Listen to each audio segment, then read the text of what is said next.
Les plus jeunes n'ont pas connu le ver de Guinée. Imagine, tu bois de l'eau. Un an plus tard, un ver long d'1 mètre sort lentement de ta jambe. Pendant des semaines. Tes grands-parents ont connu ça. Et voici comment la Côte d'Ivoire a vaincu le ver de Guinée. Je te préviens, ce que je vais te raconter là, ce n'est pas un film d'horreur. C'est peut-être même pire, c'est la dracunculose. Et en Côte d'Ivoire, jusqu'en 2007, c'était la réalité de milliers d'Ivoiriens. Générique. Côte d'Histoire, YouTube, TikTok, Facebook. D'abord, c'est quoi exactement ce parasite et pourquoi il s'attaquait surtout aux populations du nord du pays? Le parasite a pour nom scientifique Dracunculus medinensis, c'est-à-dire le petit dragon de Médine. En langue vernaculaire, on l'appelle aussi ver de Guinée parce qu'il sévissait massivement sur les pays situés sur les côtes du golfe de Guinée.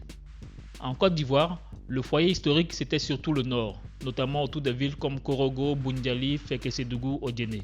Vous l'aurez remarqué, ce sont des villes situées en zone savanicole où la saison sèche force parfois à boire l'eau des mares. En 1966, plus de 67 000 cas. En 1991, environ 12 000 cas dans plus de 503 villages. Une endémie massive, mais invisible dans les grandes villes du sud du pays. Si tu veux en savoir plus sur l'histoire de la Côte d'Ivoire, merci de t'abonner car des sujets plus passionnants arrivent. J'ai également une chaîne YouTube. N'oublie pas, c'est pour le futur que notre passé doit demeurer présent. Mais alors concrètement, comment on attrape ce ver? Tu vas comprendre pourquoi l'eau du marigot c'était un piège. Le cycle du ver de Guinée est simple et cruel. Dans les mares et marigots vivent de minuscules crustacés. Je ne parle pas de crevettes. On les appelle les cyclopes. Ils portent les larves du ver. Toi, tu bois cette eau non filtrée. Un an plus tard, le ver adulte, jusqu'à 80 cm, perce ta peau pour sortir. Bien souvent par la jambe. Et là, attention, ce qui s'est passé ensuite, c'est ce qui a donné à cette maladie son surnom le plus terrible. On enroulait le ver autour d'un bâton, quelques centimètres par jour. Casser le ver, c'était risquer l'infection, parfois le tétanos.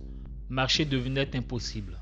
Travailler au champ, impossible. Aller à l'école, impossible. On l'appelait la maladie du grenier vide, vu que tu ne peux rien faire lorsque tu l'as. Alors, comment on a fait disparaître un virus vieux de plusieurs millénaires?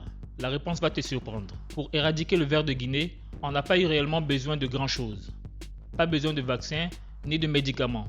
3 pratiques ont suffi.